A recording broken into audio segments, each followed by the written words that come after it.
Good morning, beautiful souls.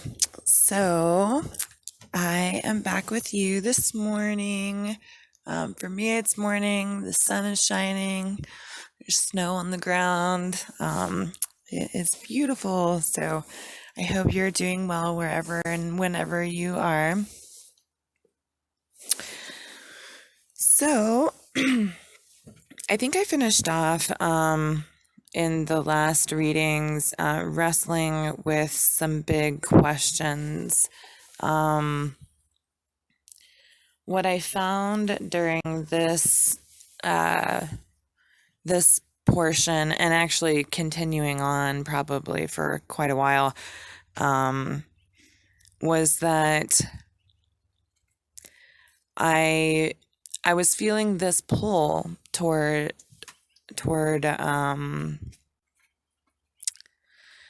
not only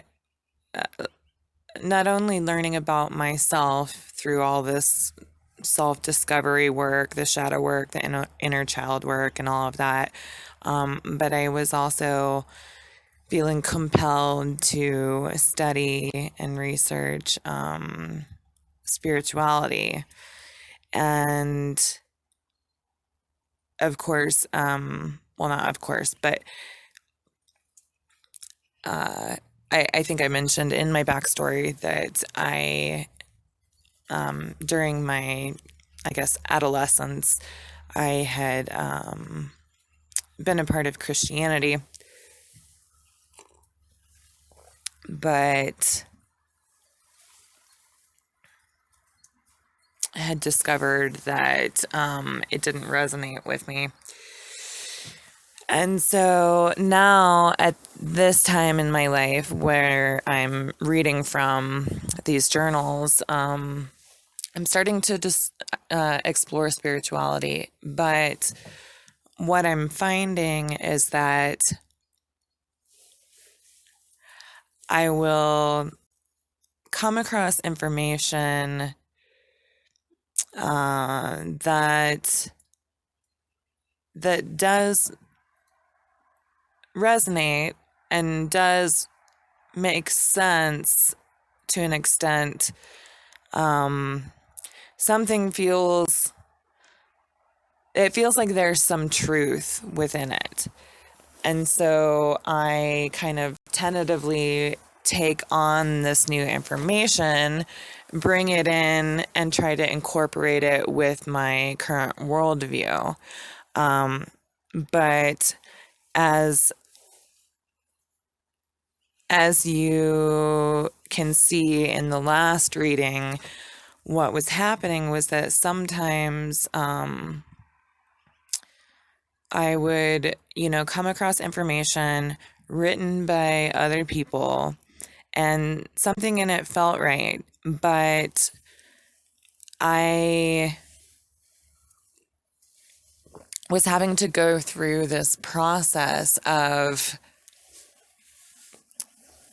fitting it in with my current beliefs.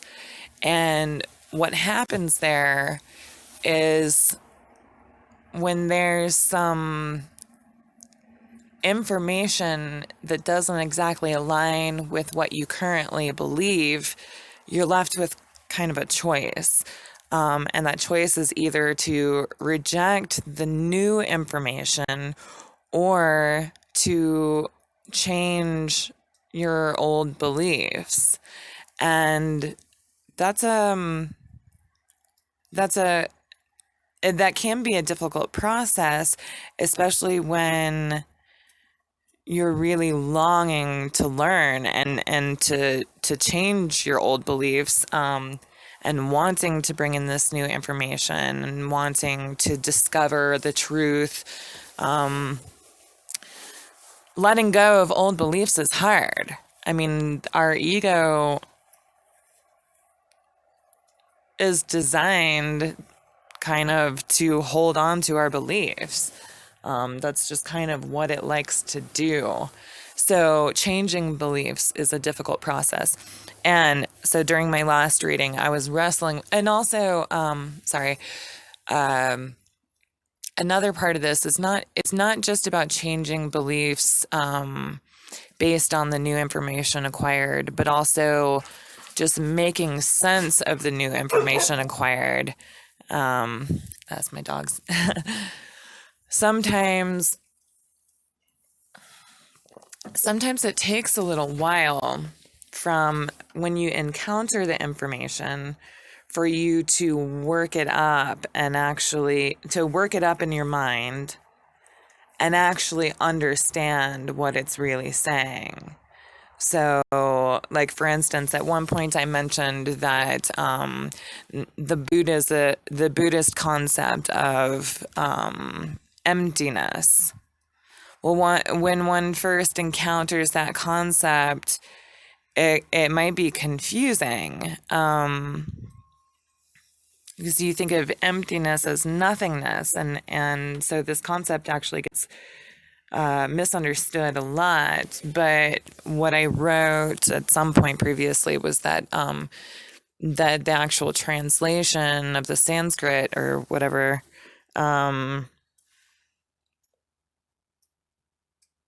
of the Tibetan word, I think it was sorry, not Sanskrit, the Tibetan word for emptiness actually means like unlimited potential.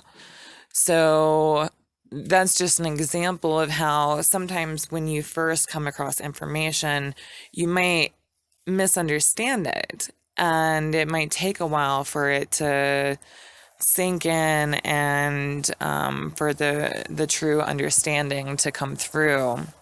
And that's what I was kind of dealing with in this the last reading that I did. Stuff that I was reading about meditation and all these like different articles that I was reading and everything at the time. The message that I was getting, I thought, was that emotion was an undesirable human limitation.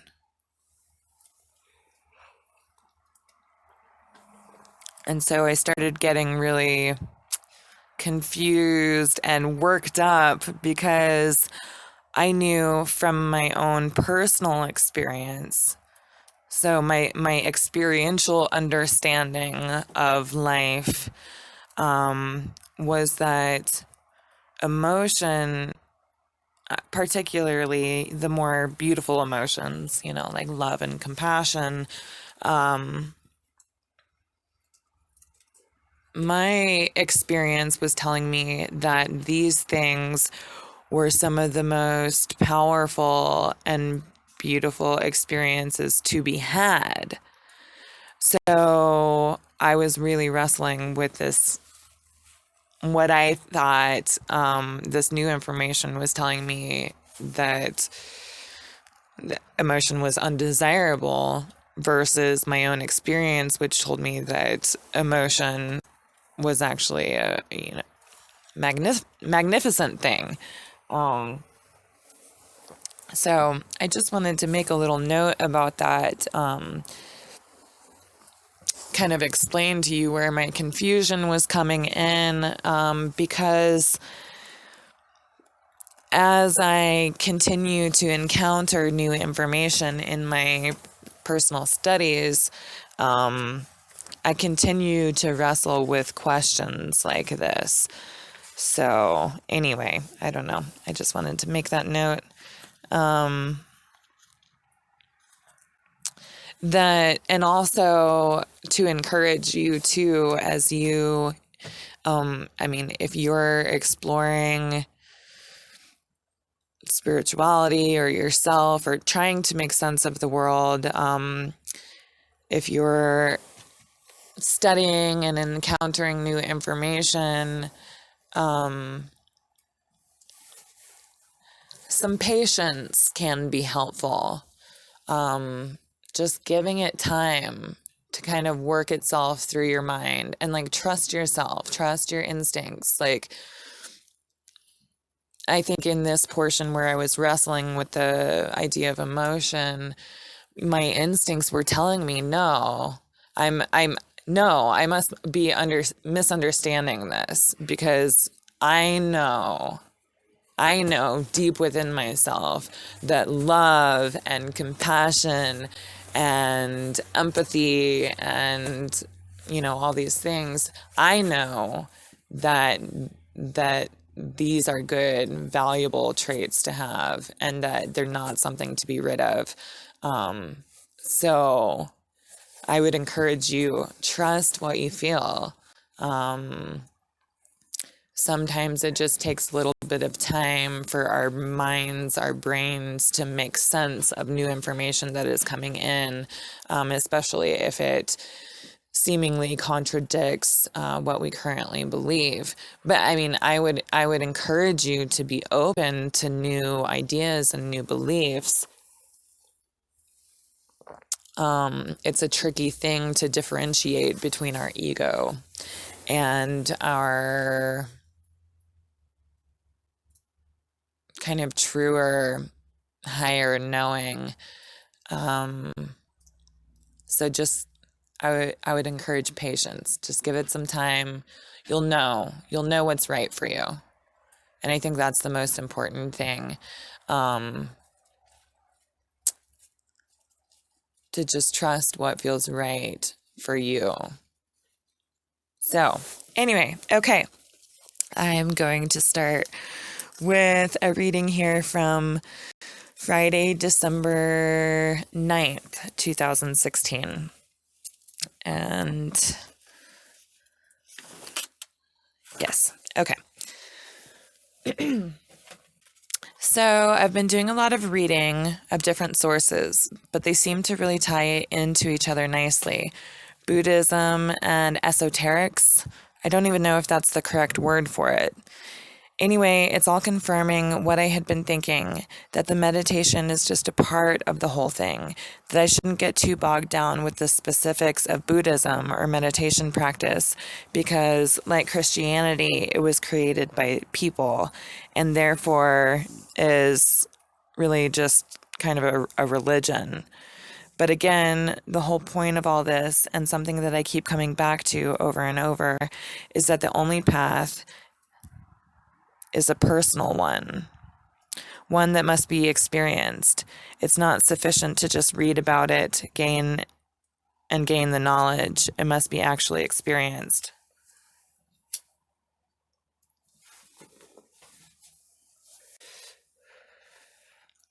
Another thing that I found very interesting was that these esoteric beliefs involve something, if not precisely, then extremely similar to the internal family systems theory that I learned from my therapist, the therapist that I was seeing last year. I wish I had done more of the homework with her back then. I'm still struggling with the issue of doing versus just studying, but that's a silly thing to say anyway. I wish. That serves no purpose and gets me nowhere. I do feel that the studying and learning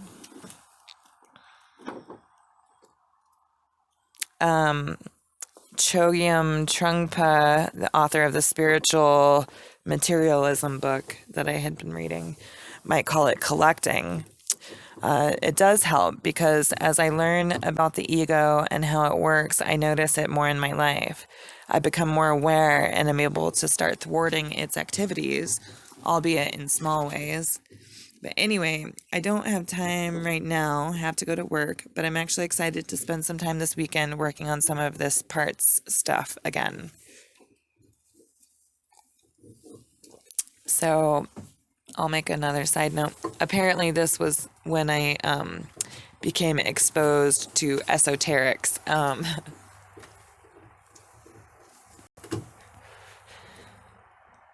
And this was a big part of my journey.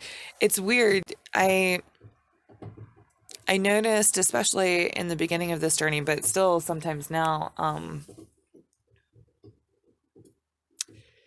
I guess you could call it synchronicities. I at some point termed this phenomenon stepping stones.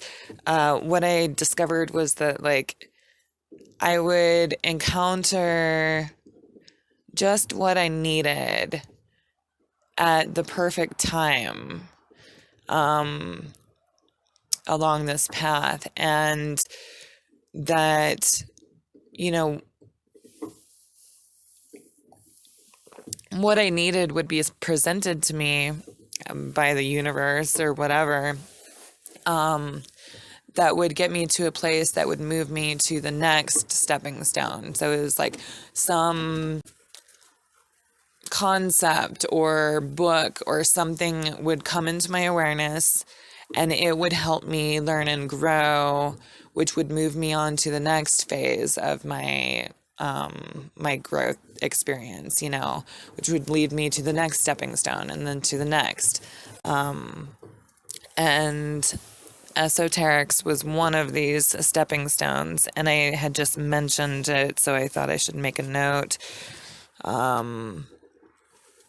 don't know how I came across it. It was one of those weird things where, like, I just encountered the word, and something caught my attention. It was like not even talking about the actual, like, I don't know. It was in some article. It just, in passing, the word esoterics was used, and something about it rang really, really close to home, or it just grabbed my attention, and I knew this is something that I need to look into further. And honestly, I think for a while I put it off. Like there was a gap in between when I heard that word and knew, hey, this is something important that I want to research. And when I actually did start going to do research on it. So,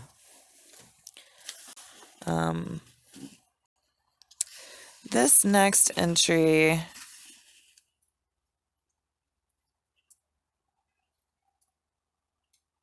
is some notes that I think I might have gotten from one of these beginning esoteric books that I was reading.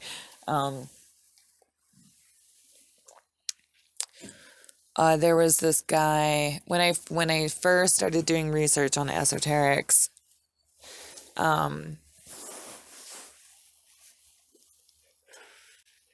I first encountered Lee Bladen. I don't actually know if that's a guy or a girl. But anyway, this person has a website and has articles on the website that are snippets from the chapters in their book on esoterics. So I think some of these notes I can't remember because I ended up getting the books, but then before that I had been reading the articles on the website. So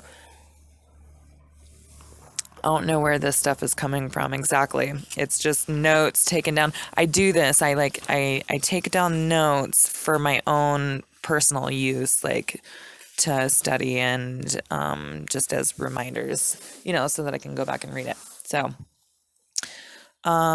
this is Saturday, December 10th, and the majority of the first half of this entry is notes on esoteric concepts. So I guess I'll just go ahead and read it.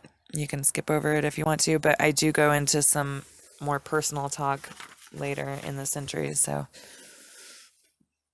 okay. So Saturday, December 10th, 2016. These are esoteric notes. In order to develop our consciousness, we must move our attention from the impulses of our subtle bodies, our negative thoughts and emotions, toward the causal body, the soul. Free ourselves from the automated patterns of the subconscious ego by placing awareness on the consciousness. Identify more with superconsciousness by meditating and living in the present moment. Dedicate our development toward the service of humanity instead of personal gain to overcome our egotistical nature. Beware the spiritual ego, and I have in parentheses spiritual materialism. I recognized that as meaning the same thing as the spiritual materialism book that I was reading before. Don't get discouraged if things seem to be getting harder in the beginning. Every new effort gives rise to a corresponding resistance from the persona, the ego. Tips for personal development. Just as you can't develop your muscles just by reading about exercise, you can't develop your consciousness just by reading about esoterics and spirituality. That was tip number 1. Number 2, unless you change your internal life, your external life will never really change. Number 3, what you assimilate into your mind affects your mental and emotional well-being in much the same way as your diet affects your physical well-being. 4, trust life and have faith that it will provide you the experiences you require for your continued evolution. 5, accept the fact that there are no accidents and everything happens for a reason. 6, learn to trust yourself, your instincts, your intuition, and your inspiration. 7, don't hold on to the past or worry about the future. Just live one day at a time.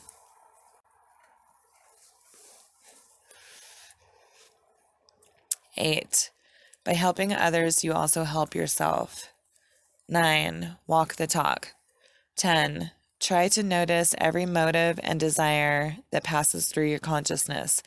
Give conscious energy to those of a higher order.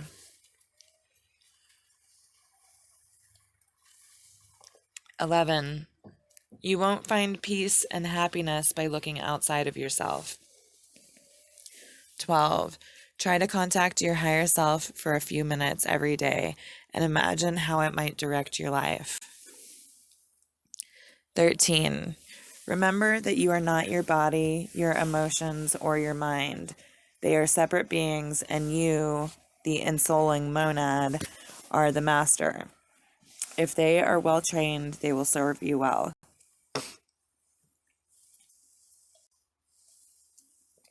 14, free yourself from addictions. You can still enjoy them from time to time, just don't let them become habitual.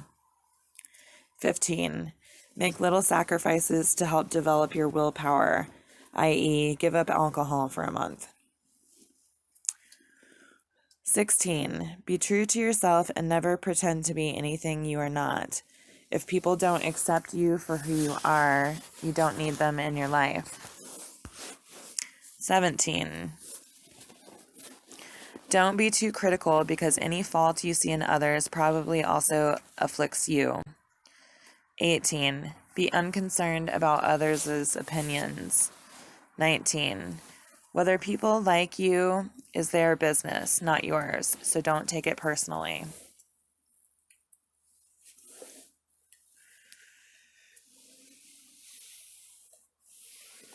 20, forgive everyone and everything.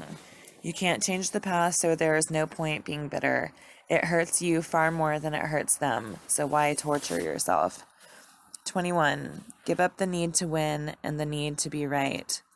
22, don't interfere with others' affairs, but always be willing to help if asked. 23, don't pass on hearsay or gossip. Break the cycle of vindictive negativity. 24,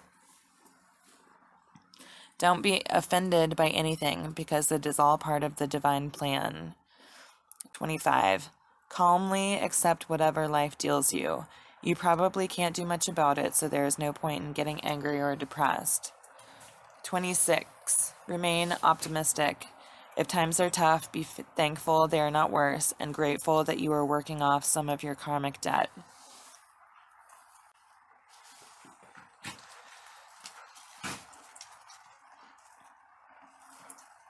"27. The only evil that can befall you is of your own making. The others you try to blame are merely instruments who helped to manifest your karma and destiny." 28. Accept people for who they are. Their behavior merely reflects their level of development. 29. Make allowances for other people's failings rather than judging and condemning them. You were once at their level. 30. See the good in everyone. 31. If you don't identify with negative emotions, they can have no hold over you and will quickly pass. 32. Love unconditionally. Treat everyone as you would like them to treat you, and try to treat everyone equally, whether you like them or not. 33. Be willing to make sacrifices and put others' needs ahead of your own. 34. Do your best and you will always succeed, even if the world considers it a failure. Failures are just opportunities to learn lessons. 35. Don't regret anything. The cyclic nature of life means there will always be another opportunity. 36. It takes time for noticeable improvements to manifest in your life, so don't be too hard on yourself if you don't seem to be making much progress. 37. Forget about yourself and how far you have come. Thinking highly of yourself is a clear sign that you still have a long way to go. 39. Don't take yourself too seriously because life is just an educational game. 40. Maintain an inner awareness to ascertain your motives before you speak or act. 41. Stand firm in matters of great importance, but yield in matters of no importance, and remember that most things in life are unimportant. 42. The amount of peace you find is proportional to the degree to which you let go. 43. Ignore public opinion. Investigate for yourself and make up your own mind. 44. Study spirituality slowly so that you have time to fully absorb the information. Contemplate it to develop your understanding, then apply it to your daily life. 45. Remain open-minded but not gullible. 46. Be generous and charitable. Can you really justify excessive spending when there is so much poverty in the world? 47. You get what you give, not what you take. 48. Don't want more than you need. 49. Don't envy others' wealth. It is better to have a reasonable standard of living in all your incarnations than one decadent life followed by many poverty-stricken ones. 50. Wealth, power, and fame only give you an advantage in one lifetime. A developed consciousness gives you an advantage in every lifetime. 51. Be kind to everyone without exception. 52. Stop harming other people with negative words, feelings, and thoughts. 53. Do right for the sake of right, not for recognition or reward. 54. Don't just refrain from doing evil, actively do good. 55. Do what you can, no matter how small, to make the world a better place. 56. Remember why you are here.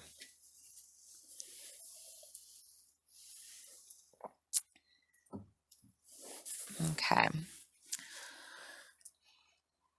So now I have some more notes. And these have some little diagrams, John, so I'll probably take pictures of these and include them in the video. The true self is the heading. The self is the monad, which is the center of our field of awareness, which is the soul.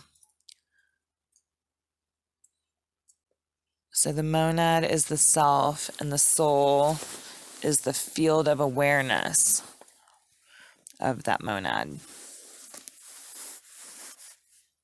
And this is still notes from esoteric literature. The self has two primary functions: directing our life, which is will. The self interacts with the world by directing our thoughts, mind, parentheses mind, emotions, parentheses heart, and actions, parentheses body. Experiencing our life is the second primary function of the self. So directing life and experiencing life. And experiencing life is awareness. Directly through its field of awareness, and indirectly by perceiving our personalities, thoughts, emotions, and senses. So the two primary functions of the self are directing life through the will and experiencing life through awareness.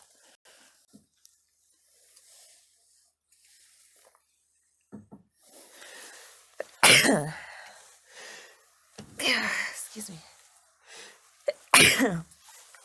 Excuse me. I still have a cold. Okay. I have this quote again by Teilhard de Chardin, and I don't know that I'm saying that right. We are not human beings having a spiritual experience. We are spiritual beings having a human experience. And it's funny how I kept encountering that quote in different literature. And I kept writing it down multiple times as a reminder to myself. Okay, more notes. The self is the transpersonal/spiritual aspect.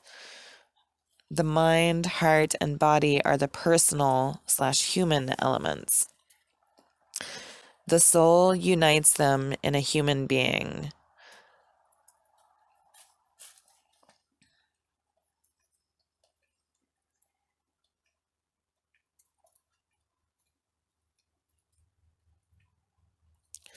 Okay, so it's saying that the self is the spiritual aspect of who you are. The personal or human aspect of who you are is the mind, heart, and body. So essentially what this is saying is that your mind or thoughts, your heart or emotions, your body or your senses are all just tools or just aspects of being human. They're not actually who you truly are. And then I have a diagram here.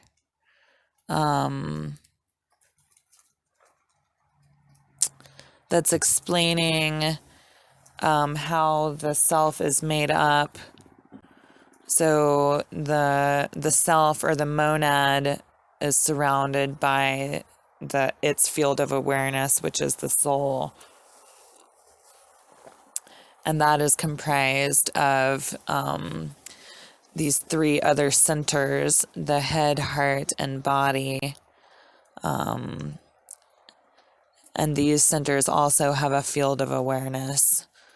So your body has a field of awareness, which is your senses. Your heart has a field of awareness. So that's how you pick up on emotions or radiate emotions through this field of awareness. The head also has a field of awareness that allows you to experience thought. And then these are further divided into the seven chakras. And I put this down because I had learned a little bit about the chakras, and so I found this part really interesting, how the chakra system was kind of a part of this understanding of the self. Okay, and I have another section here, the formation of the false self or ego. This is how the ego is formed. When we are born, our personal consciousness is undeveloped and inexperienced, and we have very little understanding of the world outside of ourselves. As we learn about the world, we construct a mental model of how we believe things to be. Over time, this model develops into a meticulously detailed virtual representation of reality that is colored by our beliefs and distorted by our misconceptions.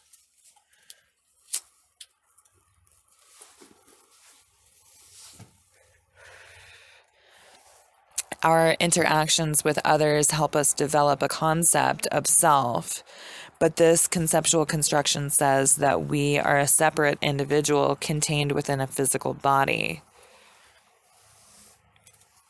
This is very different than our inherent sense of true self, which is pure, radiant, infinite, and one with everything. And therefore, this leads to a sense of two different selves. The true self and the self that we show to others. That's just a side note that I'm adding in. The outside world treats us as the false self, so that is what became our identity, and the virtual inner world became our home. The first psychological wound that the false self incurs solidifies it. This is the primary wound. It shapes the nature of the false self by programming it with a primary belief as a result of the primary wound, i.e., I am not good enough. From the perspective of the false self, there is truth in the primary belief, because compared to the true self, the false self is a poor substitute, which reinforces the false self's primary belief.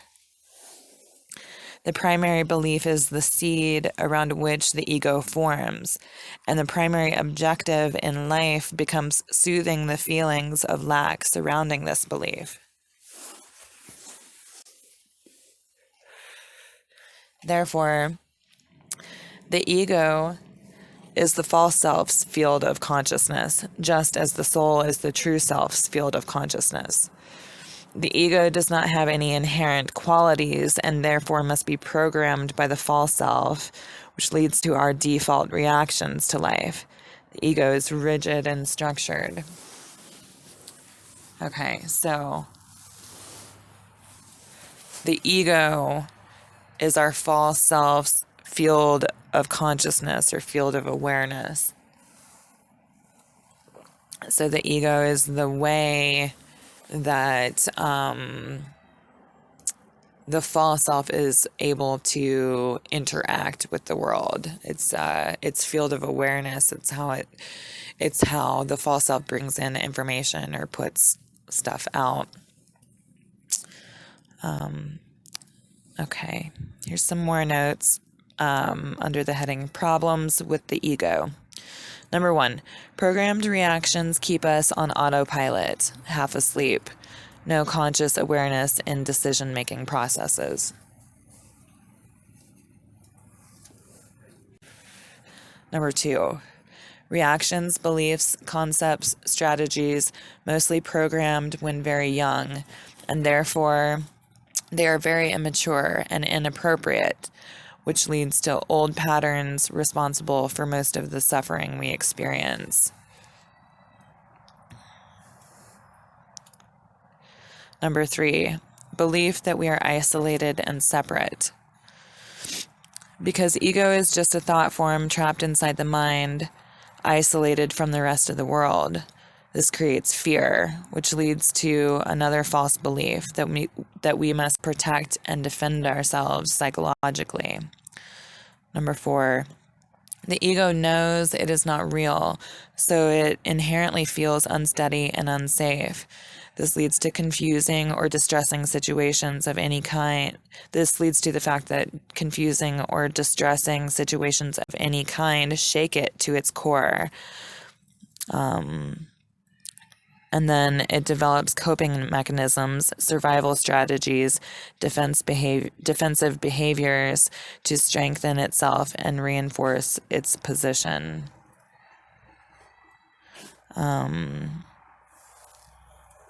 I have a little side note alongside where I'm saying that confusing or distressing situations of any kind shake it to its core because it constantly fears for its life, is the little side note that I have. And it constantly fears for its life because it knows that it's not real. We spend the rest of our life defending our false self and reinforcing our ego, which is the cause of all our suffering. The true self has personal qualities corresponding to the three aspects of self. The mind. So the personal qualities that correspond to the mind are wisdom, creativity, and curiosity. Personal qualities corresponding to the heart are love, compassion, courage, and connectedness. The personal qualities corresponding to the body are will, vitality, groundedness, and calmness. These qualities develop at different stages in childhood, but if they aren't validated by caregivers, the resulting mental confusion and emotional turmoil can cause the personal quality to not develop properly or fully. So what this is saying is that how qualities that the true self encompasses can get distorted and turned into, can get distorted like in childhood and as you're growing up.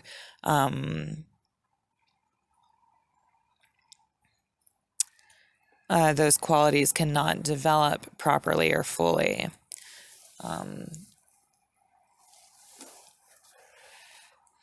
Sorry, that was a side note. If the distress is intense or persistent, that aspect of consciousness may freeze and stop developing altogether. The traumatized area of consciousness is literally frozen in fear, frozen in time and space. And then, therefore, it remains at the age of trauma and has a definite location in the body. It's frozen at the peak intensity of fear, and therefore it lives in this constant state of fear.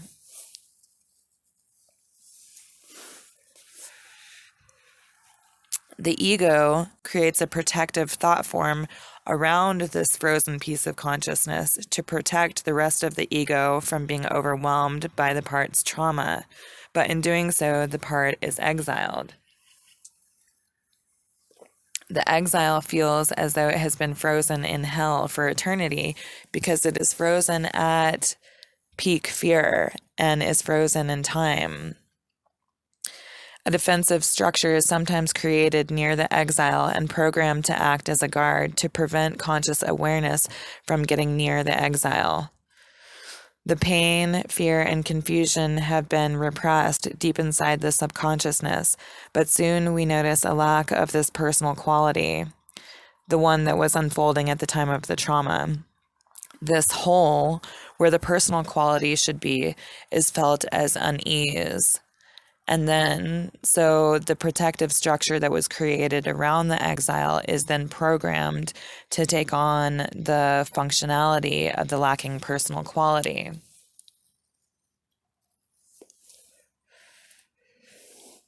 These ego structures are coping and survival mechanisms to help us get through life without certain personal qualities.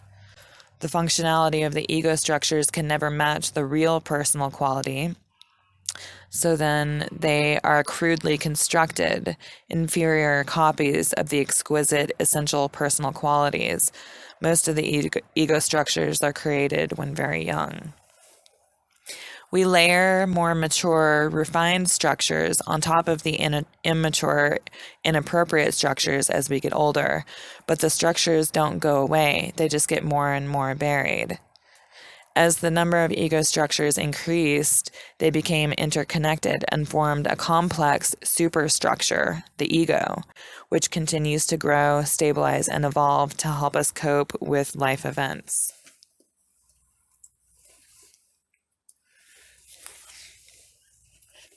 So that is kind of a general outline of how the ego is formed. Okay. Now I have types of ego structures. Protective. These are protective ego structures. Keeps the exile hidden away, does not allow access, usually very young parts. Won't heal and reintegrate until threat, the exile is gone. Okay, so these protective structures won't heal and reintegrate until the threat, which is the exile, is gone. The exile is the threat. This is a side note I'm making right now.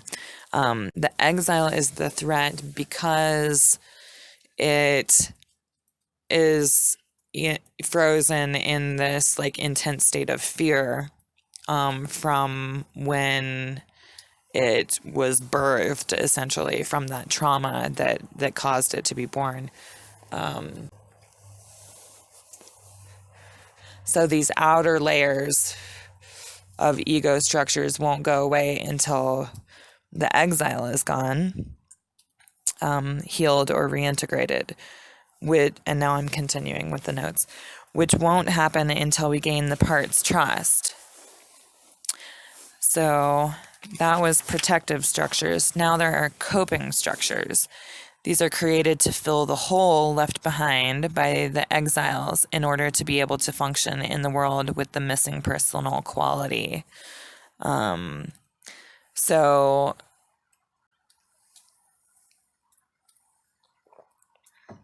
when these essential personal qualities don't develop this is a side note.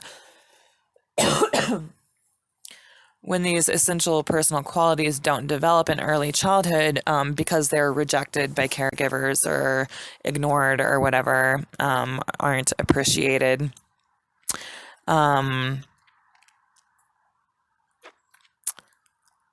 a hole left behind where that quality should be. And so these coping structures come in to fill the hole so that you can function in your life without this essential personal quality. These are healed by ceasing to defend against the feeling of lack or the anxiety created by the hole, but instead allowing oneself to fully feel it, which ends up feeling less like a deficiency and more like spaciousness. When the spaciousness is fully felt without resistance, it is realized that the missing quality was never missing. It had been there all along. Then it reintegrates into a usable personal quality.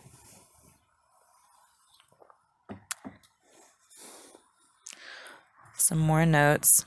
All thought forms, the ego and its structures included, do not last long without sustained attention and energy input. Therefore, they will gradually dissolve without our constant reinforcement. But we falsely believe that we are our ego. Therefore, we do everything we can to keep ourselves from dissolving. So these ego structures only continue to exist because of our continued attention on them. The ego and ego structures are mental constructs and therefore bound to the lower planes. The true self is made of subtler material, pure awareness, which is not bound by the mind. Therefore, it exists at a higher, more subtle level. So the true self always has been and always will be free. We just have to shift our awareness. Shifting our awareness from the false self to the true self is not easy. The false ego self has a powerful hold on us because we have been identified with it for so long. Even though we want freedom, we are afraid to leave. The ego's primary objective is to get us through life without feeling the pain of our repressed psychological wounds. The inner work of awakening goes directly against the ego's objective because it encourages us to feel our old hurts and inquire into our false core beliefs. So we need to proceed gently. Only when our desire for freedom exceeds our fear are we truly ready to enter the path.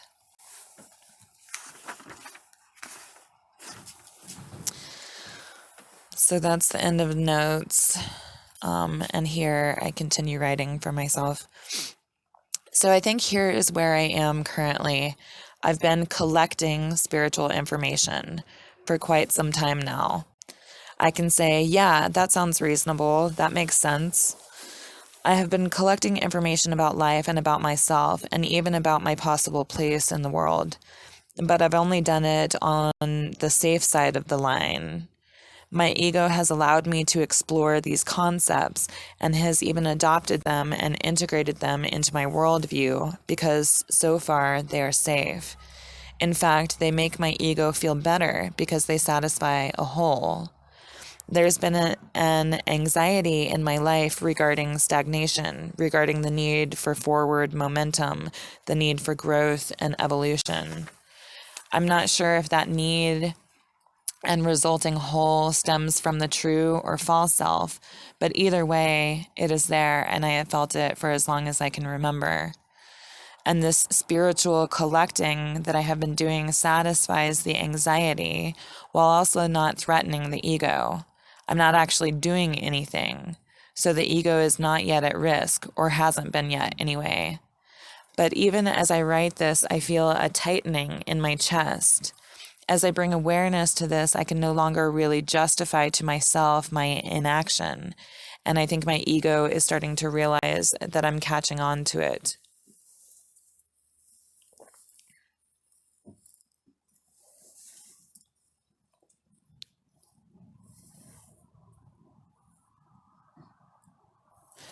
And then I have some kind of strange kind